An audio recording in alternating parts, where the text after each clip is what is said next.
Hello everyone, welcome to Autism 2023. You all got through the protest to get here, which is great. My name is Jo Abbey, I'm a journalist at Nine.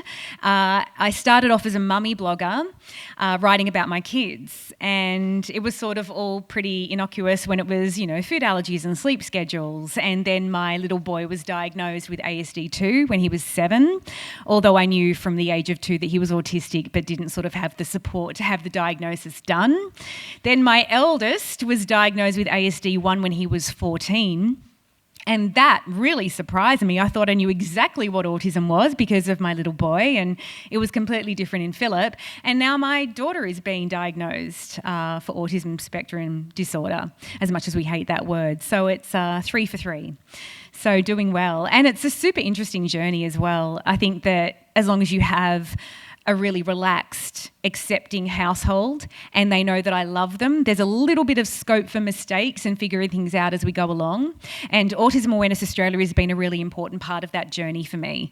When I received, the 17-page diagnosis for my little boy and this list of recommendations for things I'd never heard of before, like OT and stuff like that, I went straight on Facebook and said, oh my gosh, what do I do?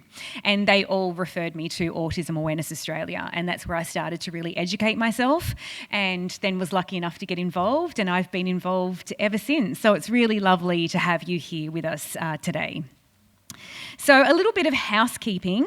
You each have a program with a schedule of talks, and it has a sensory map on the back if you need to access that space. We also have a really cool raffle as well with some great prizes, and there's a QR code on your program. So purchase those tickets online. They're $10 each, but we do have some discount bundles, and we are drawing the prizes on April 30, and we'll let you know if you win something. Also, make sure your phones are on silent just so we don't have any noises during all of our incredible presentations. The bathrooms are outside. The map is on your program.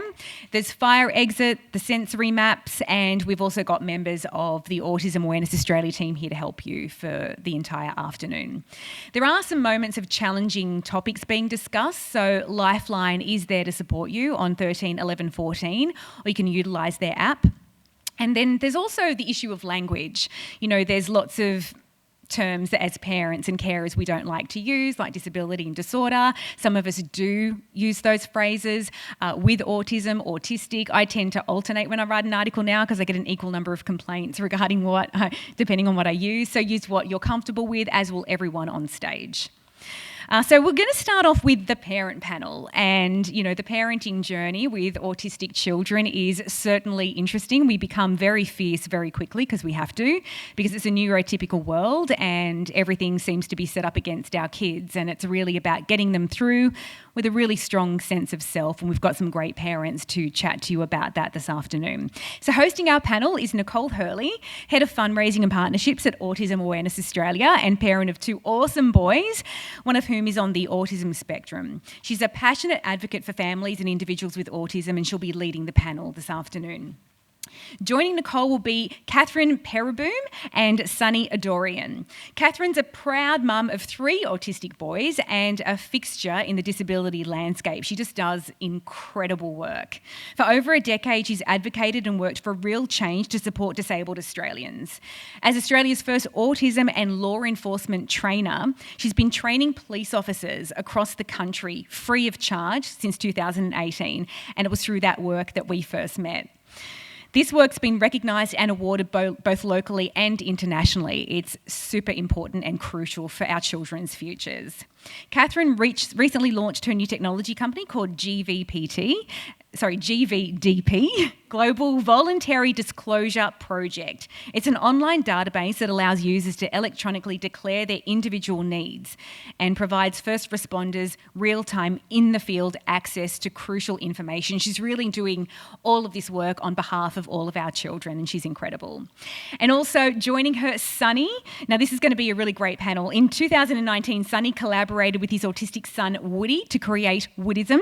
Ever since he was very young, Woody's had a wonderful way way with words, and realising art was a special way to connect with Woody, Sunny decided to turn Woody's phrases into some incredible productions. They're lino-cut prints and they're just joyful designs. They're incredible and available to all to enjoy. Welcome onto the stage now, Nicole, Catherine and Sunny.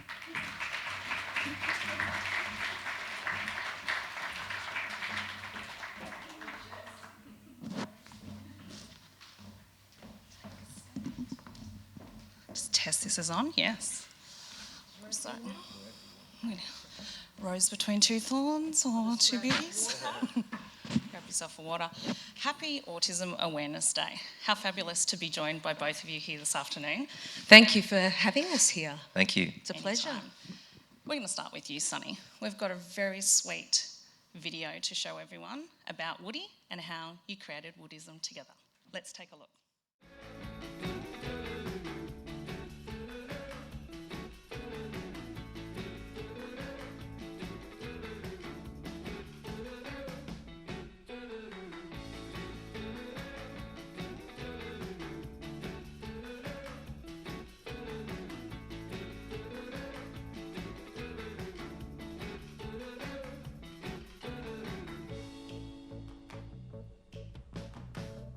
I got the mum I always wanted.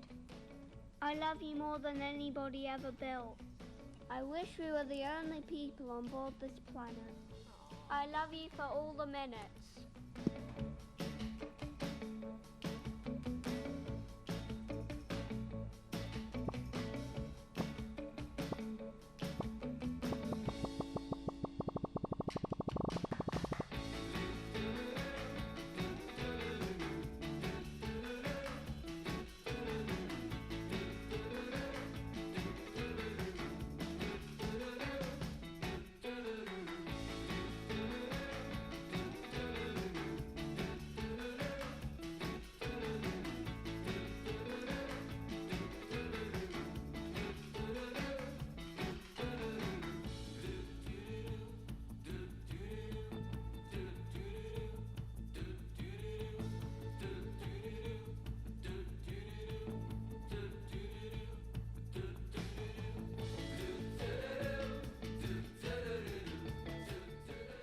I love you all the way to the end of counting.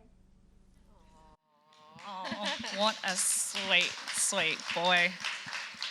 I was going to say that's probably one of my favourite Woodisms. I love you all the way to the end of counting. My boy quite often says he sees the world in numbers, so that really resonated with me. What's your favourite Woodism, if there possibly could be one? Well, that's definitely the most popular one. My favourite's probably I love you for all the minutes because it was the first one he said. But there's definitely a sense of him trying to quantify things and say things with a finite kind of amount, which was interesting in some of the first Woodisms, yeah. So Woody was diagnosed at 3 years of age. Yeah. Tell us a little bit about Woody. Well, even when he was like a baby, he looked like he was always thinking and had something wise to say. And as soon as he could speak, he started saying these little kind of phrases.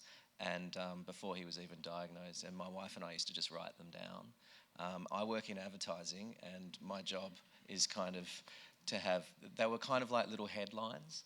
And they were better than the guy I was working with at the time, who was supposed to be writing the headlines. And in my mind, I was like, maybe I could do something with them. And then when he was diagnosed, it was like, oh, this is a sort of a way into the autistic mind, and maybe there's something valuable in that. But also being in advertising, my job is to come up with the ideas and then get someone really talented to draw it, photograph it, film it.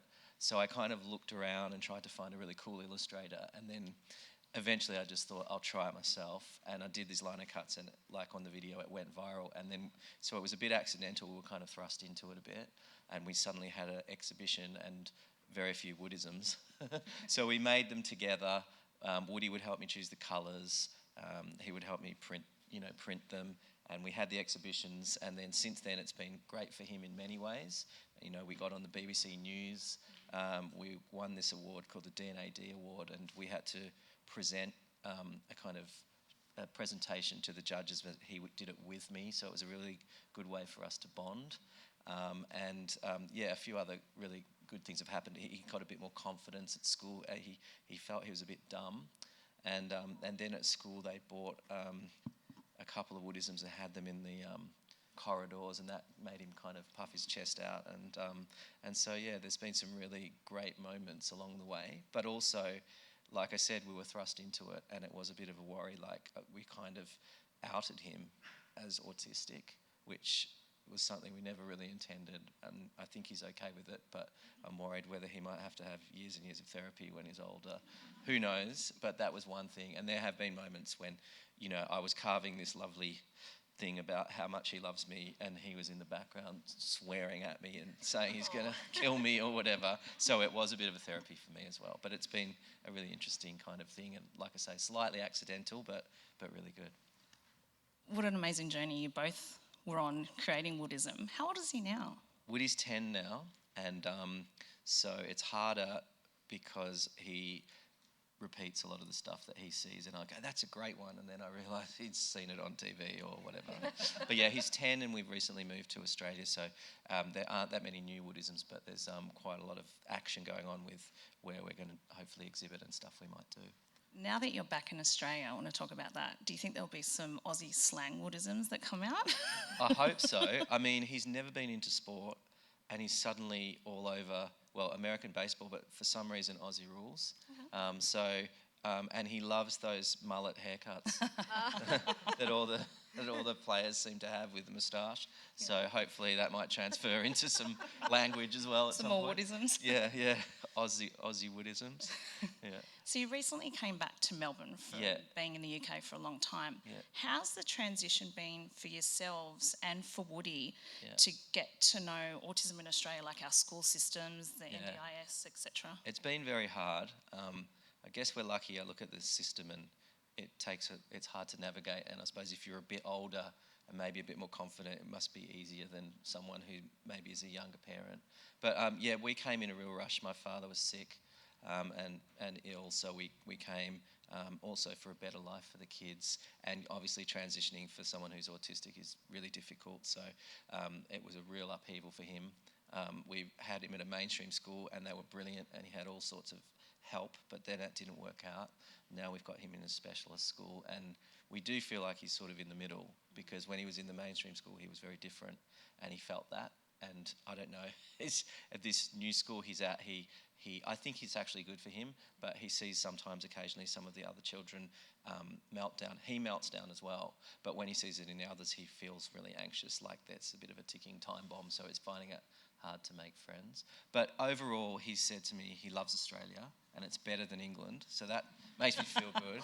And one other thing though, which made me think about how much it was an upheaval for him, and maybe we didn't prep him well enough in the UK because we were coming out of COVID and my father was very sick, was the other day we were talking about chili con carne, and he said, I'll never eat that again. And I'm like, why? Because we were going to get in for dinner. And he said, that was what I was eating the day you told me, Mum and you told me we were moving to Australia. Oh, wow. And so, yeah, I mean, that kind of hit me. But overall, I think it's positive. Australia's been much more friendly and helpful and just easier, even though there are hurdles and everything, than the UK. Yeah. Well, we're happy to have you back on Australian soil. Thanks. Catherine, you're the mother of 3 non-verbal and autistic sons. Tell us a bit about them and their journey to an autism diagnosis. The journey was flawed. So my boys are now 9, 8 and 7, and they are the reason that I get up in the morning and the reason that I have a smile on my face and the reason that I do what I do. Unlike Joe's experience of having 17 pages, my eldest son had really what you would class as a neurotypical start in life. He was hitting his developmental milestones. He was saying mama, dada, pointing at objects. He ate a really diverse range of foods. And then at around the 12-month to 18-month-old mark is where we started to see regression. And that obviously led to the fierce protective mama, even though my mum wanted to sort of say, hey, do you think maybe you should? And I would just not be ready to even embark on that conversation. Excuse me. So we then went to a GP, who then led us to a paediatrician, and he put us on a public hospital wait list. Had I known, hindsight is a beautiful thing, had I known that I could have gone public with my private health insurance, I would have got the diagnosis much sooner, because it took us 18 months and we lost critical early intervention time in that 18 months to get the diagnoses. And it was a horrible experience for him. We were in a tiny little room with 3 professionals, a psychologist, an OT, a behavioural specialist, and they made him perform for 3 hours in this weird space that he'd never seen these adult people before, and put him under rigorous testing. And at the end of it, they sat my husband and I down and said, your son is autistic. Here is 5 phone numbers, not 17 pages, and see you later. And it was extremely daunting. My other children, Joshy, I knew from the moment he was born. He had sensory issues from the hospital. Couldn't handle the babies crying, couldn't handle the nurses. But I psychologically and emotionally was not prepared to go through that process again. I knew he was autistic, but I waited till I had no choice to register him for school, and then I got the paperwork done. It didn't change anything. It didn't change the way that I loved my babies. It didn't change the way, because we had Oliver first, we knew how to do visual aids and start, doing speech prompting and things like that. So I had that education because of Ollie, but for my other 2, I waited. And I remember Tyler, my baby, I thought he was having a different journey, and I remember him on the change table at about 18 months, and he got happy flappy on the change table, and I went, I know exactly what that means. And so that was my journey. And you've been a fierce advocate in the disability space for many years, and particularly around the police force. Can you tell us what prompted getting into that space and what started the passion in that area? Sure. My babies, my 3 boys. They are the reason that I do what I do. So my husband is 6'2". From birth, my 3 boys were over the 100th percentile. So my boys are going to be 6'5". At the moment, they are all non-verbal. They're still in nappies. And I got that fearful parental, that fear that just rocks you to your core. What happens when we're not around to protect them? And so very quickly, I started to do some research around the relationship between, in particular, police officers and our community. And it didn't take long to understand that there was a massive educational gap, and I didn't see anybody filling that space, so I took it upon myself to do that. We started in 2017. We partnered with New South Wales Police Force. I have been training police officers since 2018. We started working with Queensland Police Service in 2020. And then in 2020, we also expanded to allied health workers. So I train 300 OTs, speechies, physios across Australia as well. Can I just say thank you from one parent to another? Because it is, like, we wind up in the hospital with our kids that are on the spectrum, and quite often frontline people don't know what to do with that. When you're presenting with a medical issue and you say autism, I know for our family we either get a blank look, or I'm going to be really frightened of what you're saying, or I get a, oh, that's okay. I'm like, well, I wasn't asking for that, but thank you for what you're doing in the community. Thank you. Marriage. It can be hard work, and adding autism can add another layer of complexity. Can you both tell me how you keep that partnership and support and connectivity together? Sure. Communication. My husband and I communicate about everything, whether it's warts and all or whether it's positivity.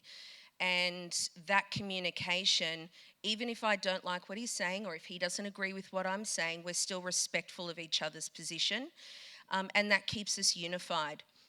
You know, the statistics are not kind. We have an 86% divorce rate with one child who is disabled or autistic.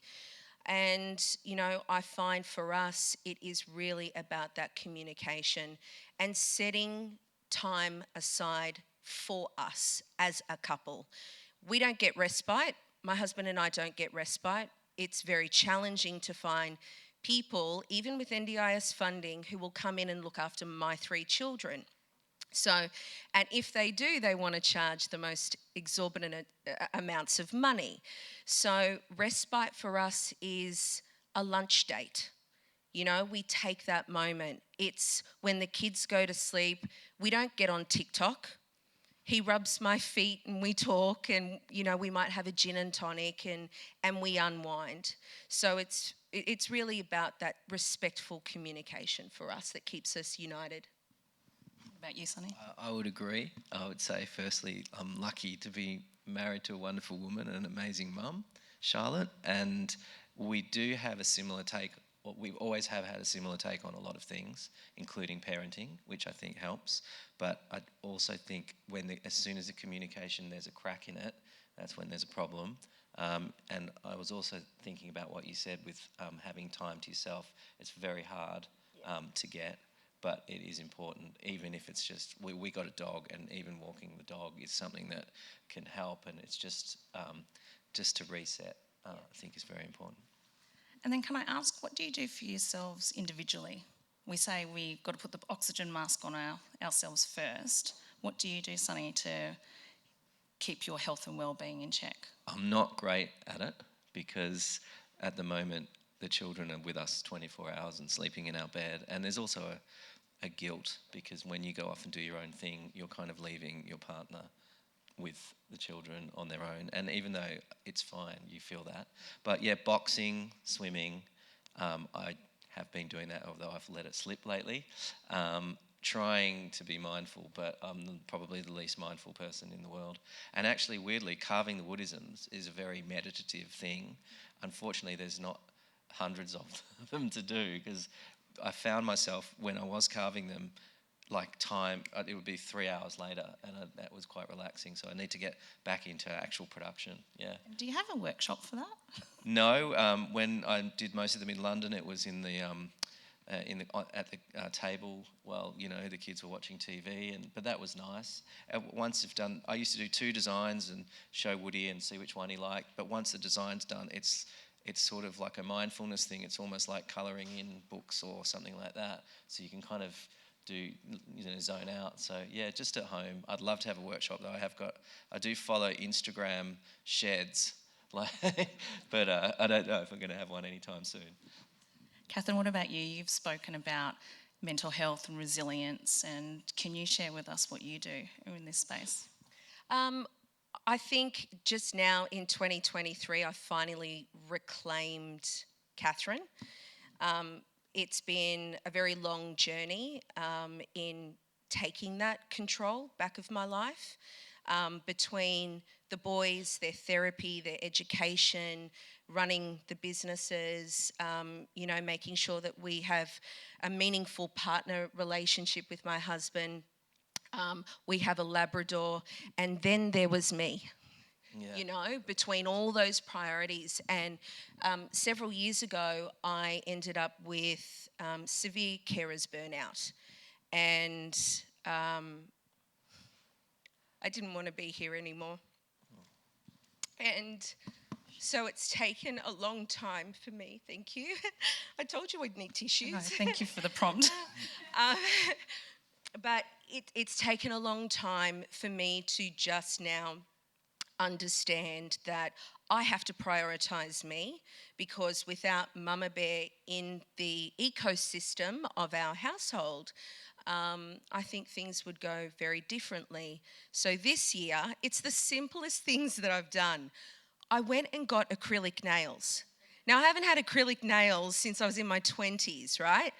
But I did it for one reason to start off with, because I got sick of changing 15 dirty nappies a day, right? So the nails came on, and my husband, I said, oh, you're going to have to do it. I just can't, right? But now, every 3 weeks, it forces me to go to a salon, and I take an hour for myself. I don't get that. And I got my hair done. Joe said to me, oh, you've gone blonde. I said, yeah, I started that like 6 weeks ago. So it is. And I've lost 20 kilos, and I've still got 20 to go. But I've really had to reclaim me, this year in the ecosystem of our family. Well done. Thank to you. both of you. Thank you. Amongst getting your nails done and your hair and being fit, you've got a new venture. Joe mentioned. I do. GVDP. Yes. Global Voluntary Disclosure Project. We love this for so many reasons. Can you tell everyone here what it's about and how it's going to help our community? Absolutely. So after training police officers for so many years, the one question that kept coming back at the end of every session was, the statement really was, the more information we have going into any particular scenario, the safer the outcome is for everybody. So basically what we've done is we've taken our training and we've now turned it into a tech. And it provides first responders, so paramedics, firefighters and police officers to start with. We will eventually move into hospitals and bigger. But it provides them real-time information about the individual that they are searching for or dealing with. And it basically works with 2 apps. So officers have an app and us as individuals have an app. Now, if you're able to self-advocate, you would run your own you would run your own account. You would have parent-guardian scenarios, so I would register my 3 children. My mother and her siblings right now would register my grandma who has Alzheimer's. So it's not autism specific, it's any vulnerable or disabled person. And it runs via a Bluetooth connection, so you can use your mobile phone. We have wearables. My children love to be naked, and my children have got out of the house a lot. I say to police officers, sometimes when you see a 16 or 17-year-old boy running down the street naked, they're not necessarily, in a group dare.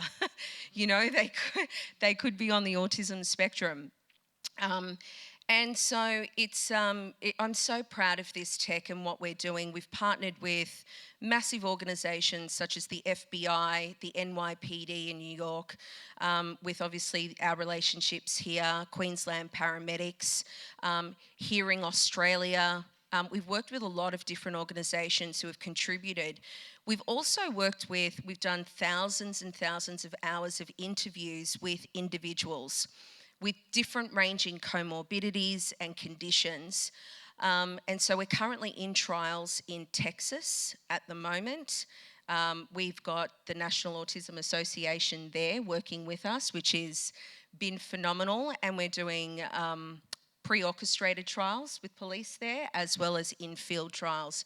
So it will be in Australia. I'm waiting for Commissioner Carroll to do the final sign-off. It will be in Queensland first, and then we'll roll out to New South Wales. But it's incredibly powerful tech that's just going to support all of us.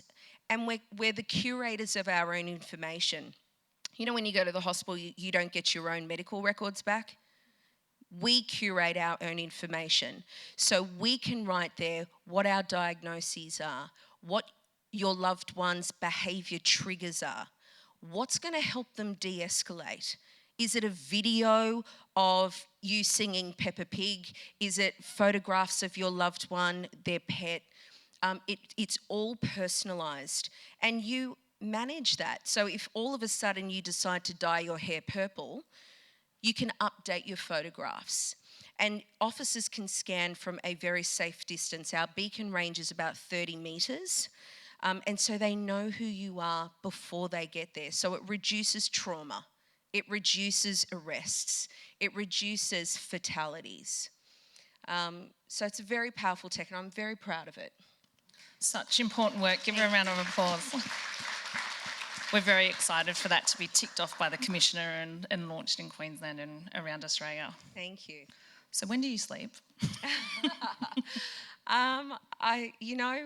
My middle boy is, he's still like a newborn, so he's up and down throughout the night. And I learned getting 6 or 8 hours sleep is just not my reality, not for the time being. Hopefully when puberty and hormones kick in, they might sleep in. So my body clock sort of learned if you put your head down, you get into that deep sleep because you might get 2 hours this window, might be 4 hours the next window. But I love what I do. I work 18 hours a day, 6 days a week at the moment between America and Australia. And I love what I do because whilst I'm giving my time voluntarily for everything, I haven't made $1 yet. Look at the people that we've saved. The amount of police officers that come up to me or email me and say, had I not had that training, the outcome would have been very, very different. You know, I have people, and it's very emotional for me because I have members of our community who reach out to me and they trust me and they share their trauma with me. They share their experiences with law enforcement and they've not been positive. I've rescued little boys. It's very powerful, and I wouldn't stop doing that because that's my way of giving back at the moment. Well, again, thank you for all your hard work. Thank you. Before we open up to Q&A, Sunny, what advice would you have for parents who were starting on this journey or new to autism? What would you have wanted to be told way back when? I'm not really sure because I think it's different for everyone, so different. Like our daughter's just recently been diagnosed, so we have 2 children on the spectrum and they couldn't be more different. But I suppose the thing is something I'm not particularly good at because I'm quite OCD and I want things to be a certain way and I like spaces to be tidy and things like that. But the whole kind of, the theory of embracing the mess and going with the flow and, keeping calm and, learning through mistakes and all of that kind of thing. I think it happens with everyone, regardless if you're on the spectrum. But Charlotte and I always say, like with Woody anyway, it's like, it's kind of like everything's just dialed up. If you had like in Spinal Tap, the amp that goes up to 11, everything's to 11. Sometimes that's frustrating when parents of kids, neurotypical kids go, oh yeah, that's my kid does that too, and or every kid does that, and I feel like maybe that's true, but like not on 11, yeah. And maybe there's other parents out there whose kids are dialed up to 15. To be honest, like just as an aside, one of the things that was, when Woodism happened, we went to Ambitious About Autism, which is a big autism charity in the UK. I was like kind of guilty in that. Here am I and Charlotte going, look what my clever things my son says, and there are parents who would, their kids are non-verbal and they would love their kid to say literally anything, and so I just think it's such a wide range of experiences. Yeah, go with the flow, but I wish I could practice what I preach more. Yeah, that's probably it. Thanks, Sunny. What about you, Catherine? If you are very new to this, the one thing that I would suggest is early intervention. Go and find, occupational therapists and speech therapists who can support your loved one. I think there are some really wonderful social media groups from a parental point of view that you can reach out to. You're not alone in this journey. We're all here today and we do have a very large community. So definitely reach out. And you've got to navigate your way through social media just like anything. There are positive groups and there are groups that you may not resonate with, and that's okay. But the biggest thing for me is learning. I've had to learn forgiveness, and I think all of us need to really learn to forgive ourselves. You know, it's okay if there's feces all over my son for 12 months had feces on the walls, on the carpets, on the bedding. It would be in his mouth, it would be in his hair 3 times a day. And you've got to learn to not get frustrated with those situations. And if you do, it's okay to forgive yourself for that. It's okay if they're non-verbal and you didn't realise for 3 months that they were interested in this, but they didn't have an effective way to communicate that to you. And there's that guilt. Forgive yourself for that. If you've had a really tough school holidays and you want a gin and tonic or a whole bottle of wine, it's okay. Forgive yourself for that.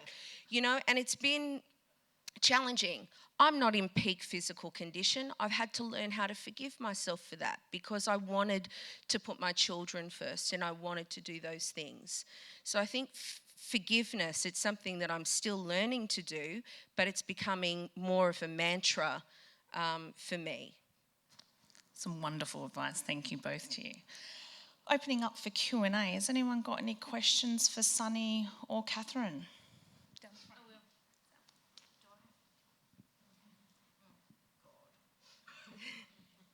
Hello, my name's Sarah and I am newly diagnosed with autism only 2 years ago, so I am very new to all of this. I'm by myself, like I'm independent, I'm my own carer, don't have any children or anything, but my question for, I guess, all of you with having autistic children is, are there other family members that have autism? Like, is there other people? Genetics. Yeah. Because the way that I got onto it was finding out that my niece and nephew are on the spectrum. So my nephew's quite literal and robotic and, you know, I just related a lot to what he was saying. He's 10 years old and I'm looking at him going, oh shit, I think that's me. And then that's how I found out. But if I hadn't had that conversation with my brother, I didn't know. I didn't know what autism was. So that's what I'm wondering, if there's other family members that are on the spectrum as well. We are fairly confident my late father was on the spectrum, but obviously never diagnosed, and I think that's the main thing. Is I think this generation of kids are all highly diagnosed, and you know, all those kids that were a bit different at school when I was younger, I think there'd be a large percentage of them would be on the spectrum without knowing. But it's very common, isn't it, when the kids are diagnosed that one of the parents discovers. Yeah, we hear that a lot, yeah. When your child is going through the diagnostic process, it might bring up things about yourself or your childhood that might be autistic traits, and they might want to do something with that and get a diagnosis. With our family, we have nieces and nephews that have been diagnosed, and there is some questions around my husband.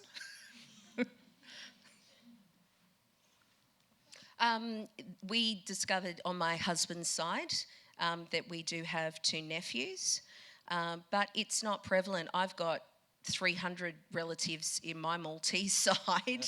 My husband's Dutch, yeah, it's, you know, it's not really prevalent in our family line. So, yeah. Well, you know, what we do know is that autism is a combination of genetics and environmental. So we're still learning about autism as far as diagnosis is concerned every single day. So that's all yeah. Yeah. Any other questions? One up the back, Rob. Hi, we've got a booming. Hello. Our son is 15 and he's on the spectrum, and he was diagnosed at almost 3 as well, a bit over. No, 5. Okay. But my question is, how do you deal with the label of autism? I know we had a few people sort of saying, do you want to find out, do you want to use the label, do you not? We're lucky he embraces it, he's quite proud, but how do you handle that label, and do the kids struggle with it, or does the family struggle with it? I'm proud of my boys, and I'm not afraid of the label. I think it's part of who they are. It's their DNA, and I'm certainly not going to shy away from that. My boys are in a slightly different position. If my children were a level 2 or a level 1 and they had awareness and social stigma with their friends, I might approach it differently, because I would absolutely want their buy-in on how they feel about it. But it's very, very different, I guess, for me. But I'm proud of my kids, and I love this community, and I think, I don't have an issue with it. When Woody was diagnosed, Charlotte, my wife as well, works in advertising, and we really wanted to get off on the right foot with when we were going to tell him. So we actually created a kind of something like what we do at work to sell in the idea of being autistic to him. And so we had the counsellor and him and a sort of slideshow presentation with illustrations about, some people are good at this, some people are good at that, you're good at this, and such and such. And really it was almost so we didn't want to cast it in a bad light, and we wanted him to feel like it was, obviously there's some real positive things about it as well, and we've just tried to go on from there, and also try and keep it as natural as possible and not make too big of a deal and go, you're autistic, that means you might find that a bit hard, but trying not to be too serious about it all. There was a time though when he was diagnosed, before we told him, that felt like an eternity, because it was all these whispers, and I'm sure he was kind of picking up on that. So it was really nice once it was done. And it's us accepting too. We go through, I'm not sure how everybody else's journey was, but, when I got the official diagnoses, I went through a process, and I got really angry for a really long time, and then I went through a grieving process of the life that I thought my child was going to be. My child hasn't changed. I've loved every hair on his head from the moment he was born, but it was with me as the adult to process the word, and it took time. And then the more that I felt comfortable in my skin, because I was not a confrontational person, I hate confrontation, and then I had to learn how to speak up, because I have 3 nonverbal boys, and I had to learn to advocate for them, and now using the word, it's so powerful because it helps them, and it helps others understand them really quickly, as opposed to trying to hide it away.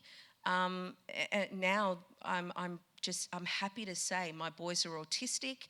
These are the accommodations that they require. Will that work for you? No, it won't. Okay, no dramas. Well, I can bring this one, but the other 2 boys may not be able to come, and we just work with the flow. But I think I had to get, psychologically, Mama had to get past the word more than my kids ever did. Yeah, and I think to the point around the label, we got pushback when we were seeking a diagnosis. Oh, you don't want a label. Actually, the label was the best thing. It gave us clarity as to what was going on with our son. It also opened doors to NDIS. It also gives clarity to schools of what is coming to their classroom. We had this discussion, our boys' school is having World Autism Awareness Day tomorrow, and they're going to have discussions in the classroom. Our autistic son doesn't understand his autism. He gets excited by it because he's on some of our posters and websites, but he doesn't understand. He thinks he lives in a beautiful bubble, that everything's just fabulous and lovely, and so he thinks everyone's autistic. So we continue that education with him, but I think it gives them clarity, and everyone else that interacts with them clarity of what's going on.